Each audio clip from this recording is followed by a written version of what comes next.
السلام علیکم ورحمۃ اللہ وبرکاتہ۔ بسم اللہ الرحمن الرحیم۔ کفر و شرک کا بیان۔ مسئلہ: ایک مظلوم نے کہا کہ میرے ساتھ جو کچھ ہو رہا ہے تقدیر الہی کے مطابق ہے۔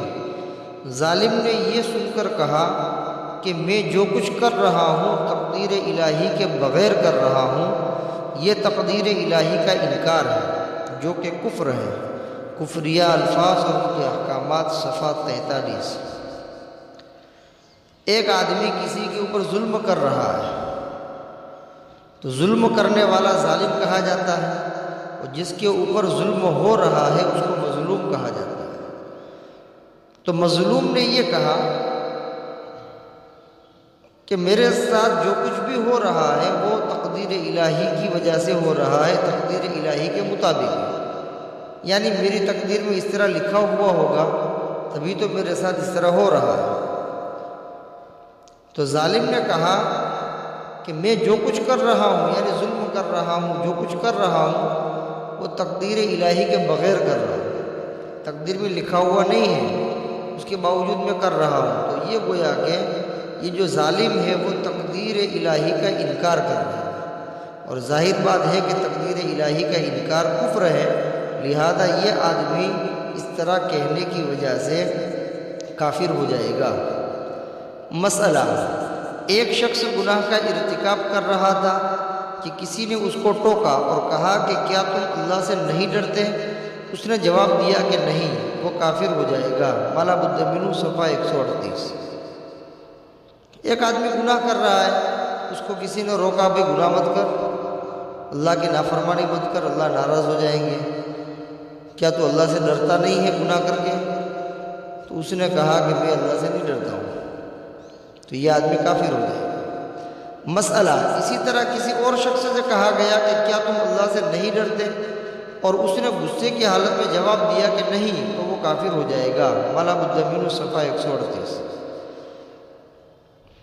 ایک آدمی جو گناہ میں مبتلا نہیں ہے، ویسے ہی بیٹھا ہوا ہے یا ویسے ہی کھڑا ہے، اس کو سوال کر لیا کہ کیا تم اللہ سے نہیں ڈرتے ہو؟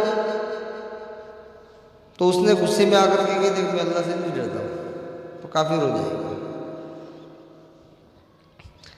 مسئلہ: اگر کوئی شخص اللہ کے کسی حکم کو یا پیغمبر کی شریعت کو پسند نہ کرے، مثلا اس شخص سے کسی نے یوں کہا کہ اللہ تعالیٰ نے مردوں کے لیے 4 بیویاں حلال کی ہیں، اور سننے والے نے یوں کہا کہ میں اس حکم کو پسند نہیں کرتا، تو یہ کفر ہے۔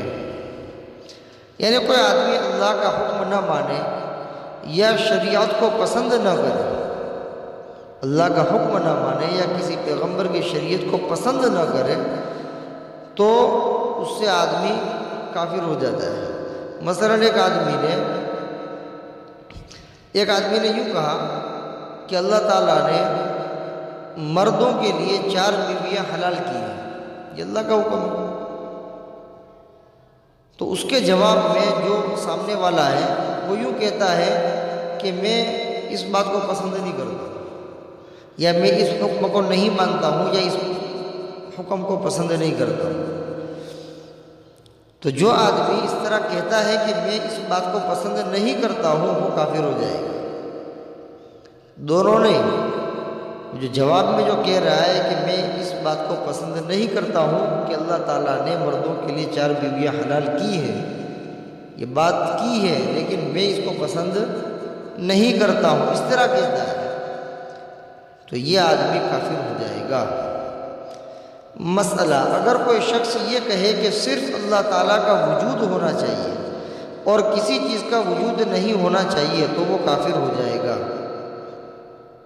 کوئی آدمی کہہ رہا ہے کہ صرف اللہ ہونا چاہیے، اللہ کے علاوہ کوئی ہونا ہی نہیں چاہیے، صرف اللہ ہونا چاہیے، اللہ کے علاوہ کوئی بھی نہیں ہونا چاہیے، تو اس میں تو گویا کہ اللہ کی تخلیق کا انکار ہے کہ اللہ نے جو جتنی بھی چیزیں بنا رکھی ہیں تو وہ کہ اسے فوکٹ میں بنا رکھی ہے۔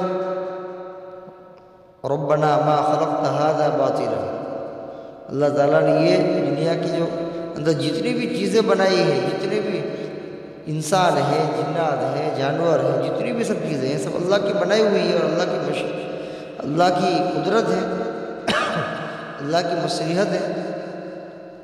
اب یہ آدمی کہہ رہا ہے کہ بس صرف اللہ ہونا چاہیے، اللہ کے علاوہ کوئی چیز نہیں ہونی چاہیے، تو یہ تو گویا کہ اللہ کی ذات پر اعتراض ہے، اللہ کی تخلیق کے اوپر اعتراض ہے کہ اللہ تعالیٰ نے یہ سب چیزیں کیوں بنا رکھی ہیں، اس میں کوئی بھی چیز نہیں ہونی چاہیے، صرف اللہ ہونا چاہیے۔ تو اس میں تو ہر چیز کا انکار ہے، جن چیزوں کے اوپر ایمان لانا ضروری ہے ان میں سے ہر چیز کا انکار ہوگا، اس لیے کہ جنت گویا کہ اس نے یوں کہا کہ اللہ ہی ہونا چاہیے، اللہ کے علاوہ کوئی نہیں ہونا چاہیے، تو اس نے گویا کہ جنت کا انکار کر دیا، دوزخ کا انکار کر دیا، پیغمبروں کا انکار کر دیا، اسی طریقے سے آسمان کا، زمین کا، اور جتنی بھی چیزیں ہیں جو چاہے وہ ضروریات دین میں سے ہو چاہے ضروریات دین میں سے نہ ہو، ہر چیز کا انکار ہو گیا۔ اور آپ نے مسئلہ سنا ہے کہ ضروریات دین میں سے کسی ایک چیز کا انکار بھی کفر ہے، اب یہاں تو وہ ہر چیز کا انکار کر رہا ہے تو بدرجہ اولا کافر ہو جائے۔